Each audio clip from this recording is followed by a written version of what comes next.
السلام علیکم رحمۃ اللہ وبرکاتہ۔ انشاءاللہ تعالی آج ہم بات کریں گے نیک اور برے لوگوں کا انجام۔ قرآن مجید میں ایسی کئی آیتیں ہیں جس میں یہ بتایا گیا ہے کہ جو لوگ نیک ہوتے ہیں، اللہ اس کے رسول کے تعلیمات کے مطابق اپنی زندگی بسر کرتے ہیں، تو ایسے لوگ جب مرتے ہیں تو فرشتے سکرات الموت یعنی جان کنی کے وقت ان کے پاس آتے ہیں، انہیں بشارت دیتے ہیں، نہایت ادب اور احترام کے ساتھ ان کا حوصلہ بڑھاتے ہیں، اور پھر ان کا رویہ بالکل ان کے ساتھ ایک شفیقانہ ہوتا ہے اور ان کی روح قبض کرتے ہیں۔ اور اسی طرح جو لوگ اللہ کے نافرمان ہوتے ہیں ان کے لیے ان کا رویہ، ان فرشتوں کا رویہ بہت ہی سخت ہوتا ہے، اور جہنم کی وعید بشارتیں دیتے ہوئے انہیں منہ پر اور پیٹوں پر مارتے ہوئے ان کی روح قبض کرتے ہیں۔ انشاءاللہ تعالی اب ہم ان آیتوں کو پیش کریں گے، لیکن اس سے قبل ہم سورہ جاثیہ کی آیت 21 کی تلاوت کریں گے، جس میں اللہ تعالیٰ نے واضح طور پر فرما دیا، اعوذ باللہ من الشیطان الرجیم، بسم اللہ الرحمن الرحیم، ام حسب الذین اشتروا السیئات ان نجعلہم کالذین آمنوا وعملوا الصالحات سواء محیاہم ومماتہم ساء ما یحکمون۔ سورہ جاثیہ آیت نمبر 21۔ ارشاد باری تعالیٰ ہے جو لوگ برے کام کرتے ہیں، یعنی جو زندگی بھر برے کام کرتے رہے اور ان کی زندگی اسی میں صرف ہو گئی، گزر گئی، یہاں تک کہ ان کو موت آ گئی، کیا وہ سمجھتے ہیں کہ ان نجعلہم کالذین آمنوا وعملوا الصالحات، کیا وہ یہ سمجھتے ہیں کہ ہم ان کا بھی انجام اسی طرح کر دیں جو نیک لوگوں کا تھا؟ سواء محیاہم و مماتہم، کیا ان دونوں کا جینا اور مرنا یکساں تھا؟ یہ جس طرح زندگی گزارے اور جس طرح ان کی وفات ہوئی، کیا ان دونوں کی مساویہ نہ تھی دنیا میں؟ ساء ما یحکمون، یہ بری سوچ ہے، برا حکم ہے جو تم لگا رہے ہیں۔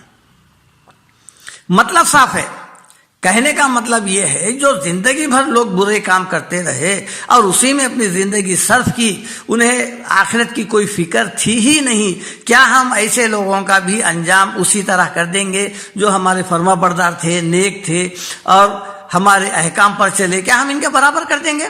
کیا دونوں کا جینا مرنا ایک ساتھ تھا؟ ہرگز نہیں تھا۔ ان کی دنیاوی مشغولات الگ تھے، ان کی الگ تھے، ان کی مصروفیات الگ تھے، ان کے الگ تھے، تو یہ ایک بری سوچ ہے، برا حکم ہے جو تم سمجھ رہے ہیں۔ اس آیت میں بتا دیا گیا کہ دونوں کا جینا اور دونوں کا مرنا ایک ساتھ نہیں ہے۔ اب ہم انشاءاللہ تعالی ان آیتوں کو پیش کریں گے جس میں نیک لوگوں کے لیے فرشتے جب ان کی روح قبض کرتے ہیں تو کس طرح ان کا رویہ ہوتا ہے۔ سورہ حامیم سجدہ آیت نمبر 30-31، ان الذین قالوا ربنا اللہ ثم استقاموا تتنزل علیہم الملائکۃ الا تخافوا ولا تحزنوا وابشروا بالجنۃ التی کنتم توعدون۔ اللہ تعالیٰ فرماتے ہیں ان الذین قالوا ربنا اللہ، جن لوگوں نے کہا کہ اللہ ہمارا رب ہے، ثم استقاموا یعنی رب کو مان کر پھر اسی کی بندگی پر قائم رہے، ثم استقاموا پھر استقامت اختیار کی، جم گئے اس کے اوپر، تتنزل علیہم الملائکہ، تو اس وقت جب یہ لوگ مرتے ہیں تو اس وقت فرشتے نازل ہوتے ہیں اور کیا کہتے ہیں؟ اللہ تخافوا، یہ کہ تم ڈرو مت، ولا تحزنوا اور نہ غم کرو، وابشروا بالجنۃ التی کنتم توعدون، اور جنت کی بشارت لو، سنو ہم سے جس کا تم سے وعدہ کیا تھا۔ اللہ تعالیٰ نے تم سے قرآن مجید میں وعدہ کیا تھا کہ اگر تم نیکوکارانہ زندگی گزاریں گے، میرے بتائے ہوئے طریقے پر چلیں گے تو تمہارے لیے جنت کی بشارت ہے، لہذا تمہارا امتحان ختم ہو گیا ہے، اب تم دار فانی سے دار آخرت کی طرف کوچ کر رہے ہیں، لہذا اس کی بشارت لو کہ تمہارے لیے اب آگے کے مراحل کوئی اہمیت کے نہیں رہے، مرنے کے بعد قیامت کے بعد سیدھے ہاتھ میں نامہ اعمال آ جائے گا، چہرہ منور ہو جائے گا، میزان میں نیکیوں کا پلہ بھاری ہو جائے گا، اللہ تم سے خوش ہو جائے گا، لو ابھی سے بشارت سنو۔ نحن اولیاءکم فی الحیات الدنیا و فی الآخرہ، فرشتے کہیں گے کہ ہم تمہاری دنیا میں بھی دوست ہیں اور آخرت میں بھی ہے۔ وَلَكُمْ فِيهَا مَا تَشْتَهِي أَنفُسَكُمْ وَلَكُمْ فِيهَا مَا تَدَّعُونَ، اور اس میں تمہارا جو دل چاہے گا تمہیں ملے گا، اور جو چیز بھی تم طلب کرو گے وہ چیز تمہارے پاس لا کھڑی کر دی جائے گی۔ یعنی بتا دیا جا رہا ہے کہ آخرت میں اب یہاں سے تمہارے لیے امن چین ہے، خوف اور غم کی کوئی بات نہیں ہے، تمہارا امتحان ختم ہو گیا، تم کامیاب ہو چکے۔ اسی طرح کی آیت دیکھیے آپ، سورہ النحل آیت 32، الذین تتوفاہم الملائکۃ طیبین، یعنی جن کو فرشتے پاکیزگی کی حالت میں، نیک لوگوں کو جب روح قبض کرتے ہیں، وفات دیتے ہیں، تو کیا کہتے ہیں؟ یقولون سلام علیکم، وہ فرشتے کہتے ہیں ان سے کہ تم پر سلامتی ہو۔ یعنی جب فرشتے آ رہے ہیں تو ڈرا رہے نہیں، دھمکا رہے نہیں، بلکہ ان کے پاس بالکل طمانینت دے رہے ہیں، حوصلہ بڑھا رہے ہیں، ہمت بڑھا رہے ہیں، خوف دور کر رہے ہیں۔ دیکھیے آپ کیا کہہ رہے ہیں، یقولون سلام علیکم۔ سلام کہنے کا مطلب یہ ہے کہ اب تم بے فکر ہو جاؤ۔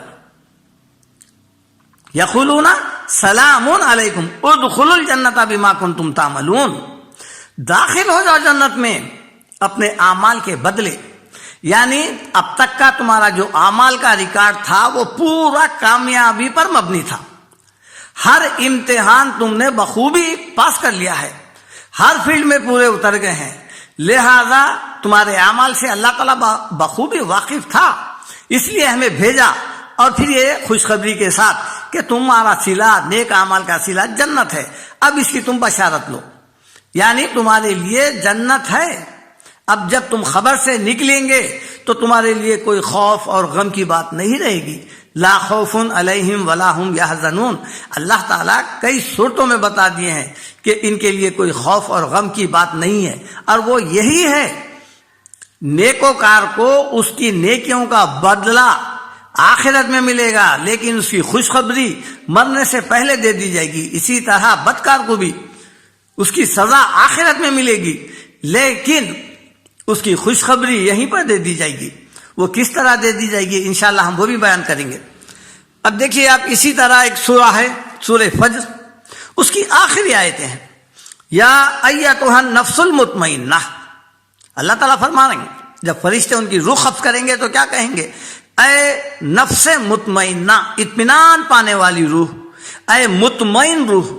انسان جب نیک عمل کرتا ہے تو اس کا دل اس کو مطمئن کر دیتا ہے، اسی لیے اللہ تعالیٰ فرمائے الا بذکر اللہ تطمئن القلوب، اللہ کے کلام سے دل مطمئن ہوتے ہیں۔ اس لیے یہاں پر بتایا گیا کہ یا ایتھا النفس المطمئنہ، اے اطمینان والی روح، یعنی جو قرآن کے احکام پر جو چل کر دل مطمئن ہو گیا تھا، اس روح سے خطاب ہے کہ اے اطمینان پانے والی روح، ارجعی الی ربی کی راضیۃ مرضیہ، چل اپنی رب کی طرف، تو اس سے راضی وہ تو اس سے راضی۔ یعنی فرشتے پیشگی بتا رہے ہیں کہ اللہ تجھ سے راضی ہے، اب اس وقت تجھے گھبرانے کی ضرورت نہیں ہے، بلکہ اللہ ہمیں یہ پیغام دے کر بھیجا ہے، فادخلی فی عبادی، شامل ہو جا میرے بندوں میں۔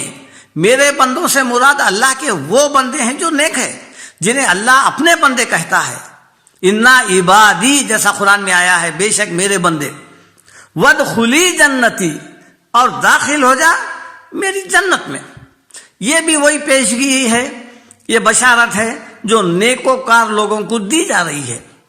اللہ تعالیٰ دنیا میں ہی جب رخصت ہوتا ہے انسان نیکوکار، اس کے لیے یہ بشارتیں فرشتوں کے ذریعے سے سنوا دے رہا ہے کہ ان کے لیے کسی قسم کا خوف نہیں، غم نہیں۔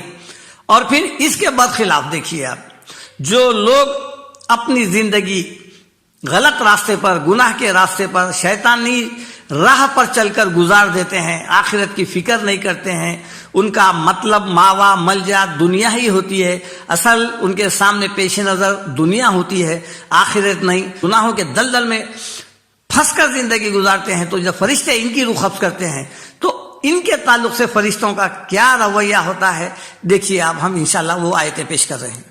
سورہ انفال آیت 50، وَلَوْ تَرَى إِذْ يَتَوَفَّى الَّذِينَ كَفَرُوا الْمَلَائِكَةُ يَضْرِبُونَ وُجُوهَهُمْ وَأَدْبَارَهُمْ وَذُوقُوا عَذَابَ الْحَرِيقِ۔ کیا فرماتے ہیں دیکھیے آپ اللہ تعالیٰ، اور اگر تم، یعنی مرنے والے کی طرف، اور اگر تم اس حالت کو دیکھ سکتے جبکہ فرشتے کافروں کی روح کو قبض کرتے ہیں اور پھر ان کے چہروں اور پیٹھوں پر ضربے لگاتے ہیں اور کہتے ہیں کہ جلنے کے عذاب کا مزہ چکھو.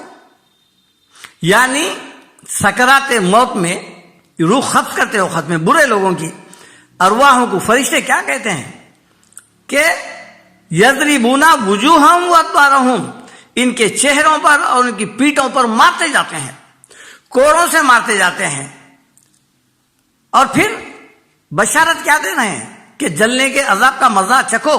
اب یہاں سے جو ہے عذاب برزخ شروع ہو گیا ہے. دیکھیے آپ، یعنی فرشتوں کا عذاب دیا جانا یہیں سے ثابت ہو گیا ہے. فرشتے مارتے ہوئے لے کے جا رہے ہیں. اسی طرح آپ دیکھیے سورہ محمد آیت نمبر 27، فَكَيْفَ إِذَا تَوَفَّتْهُمُ الْمَلَائِكَةُ يَضْرِبُونَ وُجُوهَهُمْ وَأَدْبَارَهُمْ. تو اس وقت ان کا حال کیا ہوگا، کیسا ہوگا جب فرشتے ان کے چہروں اور پیٹھوں پر مارتے ہوئے ان کی جانیں قبض کرتے ہیں.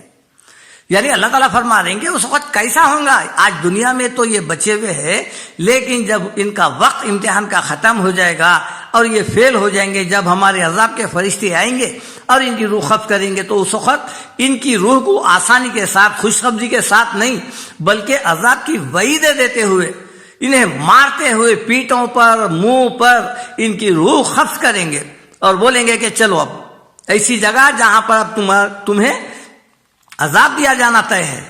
یعنی یہ بتایا جا رہا ہے کہ اب تم فیل ہو گئے ہیں امتحان میں. اب دیکھیے آپ سورہ انعام آیت نمبر 93، وَلَوْ تَرَىٰ إِذِ الظَّالِمُونَ فِي غَمْرَاتِ الْمَوْتِ وَالْمَلَائِكَةُ بَاسِطُو أَيْدِيهِمْ أَخْرِجُوا أَنفُسَكُمْ الْيَوْمَ تُجْزَوْنَ عَذَابَ الْهُونِ بِمَا كُنتُمْ تَقُولُونَ عَلَى اللَّهِ غَيْرَ الْحَقِّ وَكُنتُمْ عَنْ آيَاتِهِ تَسْتَكْبِرُونَ. کہ کاش اے نبی آپ اس وقت دیکھتے کافروں کی حالت، نافرمانوں کی، بدکاروں کی، کہ جب فرشتے ان کی طرف ہاتھ بڑھاتے ہوئے کہنے لگیں گے کہ نکالو اپنی جانیں، آج تمہیں رسوا کرنے والا عذاب دیا جائے گا، اس وجہ سے کہ تم اللہ کے خلاف ناحق باتیں منسوب کرتے تھے اور اس کی آیتوں کے مقابلے میں تکبر کیا کرتے تھے. ان 3 آیتوں میں یہ بتایا جا رہا ہے کہ جو بدکار لوگ ہیں، گناہ گار لوگ ہیں، انہیں فرشتے مارتے ہوئے ان کے منہ پر، پیٹھوں پر سختی سے جان نکال کے لے کے جا رہے ہیں. اب ایک مسئلہ یہ ہے، ایک سوال یہ ہو سکتا ہے کہ جب ہم مردے کو نہلانے کے لیے تختے پر لٹاتے ہیں، جب کپڑے اتارتے ہیں، تو پھر اس کی پیٹھ پر، اس کے منہ پر کوئی نشان باقی نہیں رہتا. دراصل یہاں سے معاملہ آخرت کا ہو جاتا ہے، اس لیے وہ مار کے نشان نہیں دکھتے. اگر مار کے نشان دکھ جاتے تو پھر یہ امتحان دنیا میں لیا جانا پھر وہ باقی نہیں رہتا. ہر کوئی وہ ماروں کے نشان کو دیکھ کر توبہ کر لیتا، پھر ایمان بالغیب باقی نہیں رہتا. یہاں جو مار پڑ رہی ہے وہ روحانی حیثیت سے ہے، روح پر ہے وہ. اور پھر یہاں پر جو ہے، یہاں سے جو مسئلہ ہے وہ عذاب برزخ، عالم برزخ کا ہے وہ. اور پھر قیامت تک اسے عالم برزخ میں اسی طرح عذاب دیا جائے گا، جیسا سورہ مومن میں فرمایا، النار یعرضون علیہا غدوا وعشیا. صبح و شام گناہ گاروں کو ان کو مقام بتایا جاتا ہے، دکھایا جاتا ہے. پھر جب قیامت قائم ہوں گی، وہ یوم تقوم الساعہ، جس دن قیامت قائم ہوں گی، ادخلوا آل فرعون اشد العذاب. تو فرعون کو اور اس کے ماننے والوں کو، اس قسم کے کیٹیگری رکھنے والوں کو سب کو جہنم کی آگ میں داخل کر دیا جائے گا.